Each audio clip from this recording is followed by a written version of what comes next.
Oh, mga kalingap, meron tayo paparinig sa inyo. Dahil nga ako ay busy, hindi ko kailangang mag-live muna. Mag-upload lang tayo, reaction video lang. Pero habang nagre-reaction video tayo, ayun, mananahi tayo. To, bubuhayin ko itong pantalon na. Nanay ako ng pantalon. At tayo ay, kung mapapanood yung dire-diretso yung mga upload video ko, tuloy-tuloy lang yan. Ito, pakinggan nyo si Pisot. Ah, ah, para lang sa channel ko, para lang hindi maano yung ano ko sa YouTube. Kahit walang manood, kahit konti ang manood, importante. Kasi nga sabi nga ni Kuya Bal, pagka anti-kalingap ang itatapik mo, walang manonood na taga-kalingap sa'yo. Kasi, ano yung hindi sila interesado sa mga anti-kalingap. Ito gagawin ko to, hindi para sa mga kalingap. Ito, ang alam kong manonood dito, itong mga anti-kalingap. Kung meron mga taga-kalingap na manonood doon, mga konti lang yun. Pero ang karamihan manonood sa akin, itong anti-kalingap eh. Ito si Pisot, may paparinig ako. Ayan, si Pisot oh. May paparinig ako sinasabi niya. Alam nyo ba? Oy, Pisot, kababaeng tao, sinabihan mo ng ano, binalahura mo, sinabihan mong bobo, pambira ka. Kalalaki mong tao, babae, sabihan mo ng bobo. Tuso. Ito ay may nag-comment, etong si Yamata Iwa. Ang pinag-uusapan kasi natin is yung about sa purely business, di ba, kay Langga. So, alam niyo naman, napaka-fair po ng aking reaction, no? At talagang binabalansin natin hanggat maaari, mga kapatid, mga kapeso, no? Pero eto nga, at etong si Yamata Iwa, sinasabihan ako na payag din daw pala akong gamitin ng prinsipe si Langga. Ay kung hindi ba naman to bobo, no? Yamata Iwa, shoutout sa iyo Kita mo? Tapos. Oy, Pisot, anong klase ka? Tinapos ko yung video na yan, wala siyang palipad. Paano? Yung nag-comment lang, sinabihan ng bobo. Ano? Kayo manonood kay Pisot. Ano na? Kababaeng tao sinasabihan ng bobo. Oy, Pisot, ano na? Babae na lang kaya mo? Ha? Kala mo, hindi ko kayo bubueltahan. Bubueltahan ko na kayo ngayon. Ano sa akin si Bal Santos, hindi ko sinunod. Yung kay Bal Santos naman kasi, ano lang yun eh, advice lang. Hindi man utos yung kay Bal Santos. In-advise niya ako na huwag mo nang pakialaman, huwag mo nang ano ng matay kalingap, lugi ko dyan. Sabi ko, okay lang. Hindi ko susunod si Bal Santos. Kahit lugi ako, okay lang. May trabaho naman ako eh.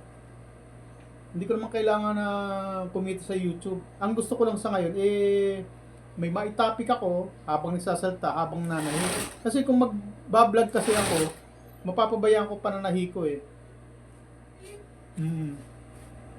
Kung magiging vlogger ako, mag-upload ako ng mag-upload, magbablog ako tapos mag-upload ako, mababayaan ko pananahi ko. Kaya pwede sa akin, itong ganito lang, nakaupo, nananahi, tapos nagsasalta, yan.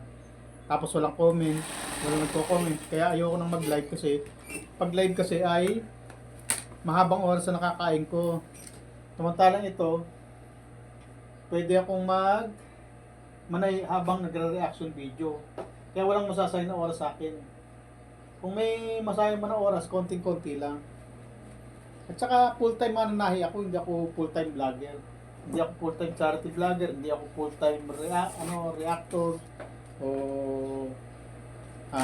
content creator. Ako ay full-time na mananahi. Mas malaki kinikita ko sa pananahi kaysa sa pagbablog. O mas malaki kikitain ko rito. At ito talagang kabuhayan ko simula't simula pa. Dito ako nabubuhay, hindi sa pagbablog. Ang YouTube ko, sabi nga sa'yo, disgrasya lang yan. Hindi ko pinangarap to. At episode. Ngayon, bubueltahan ko na kayo. Dahil ako ay isang defender ng Kalingap. Ngayon, sino inaatake ninyo? Kalingap na. Dahil hindi nyo na ako maatake kasi sabi ko, hihilahin ko kayo pababa. Malalaos ako, kasama ko kayo malalaos. Ngayon, hindi na. Magbanatan tayo dito ngayon.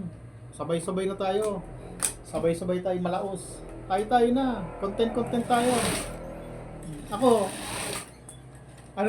content na lang to. Para lang sa YouTube ko. I-content nyo ako, i-content ko kayo. Lugi ako. panalo kayo, okay lang. At least, buhay ang channel ko.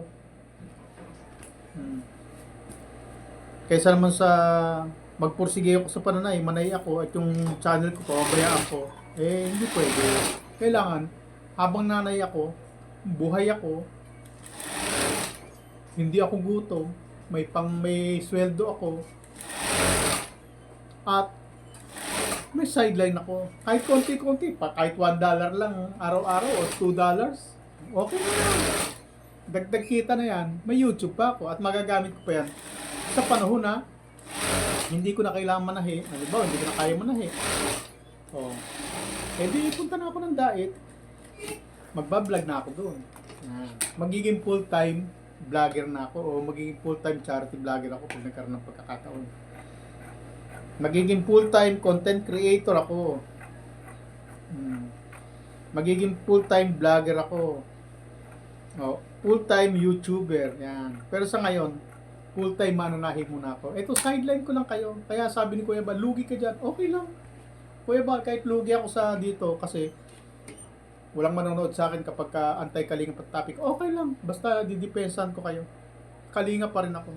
Mananatili ako kalingap at depender ng kalingap.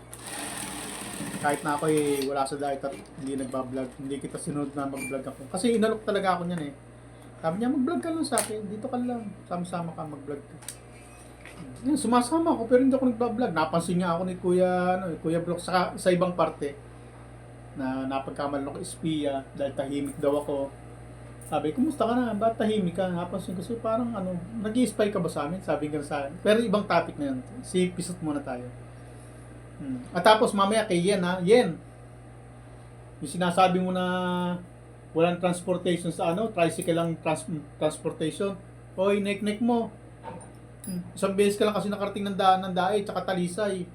Ako lagi ako dyan. Anong walang transportation ng Dait? Anong tricycle lang? Oy, tricycle lang daw ng means ng transportation sa Dait. Oy.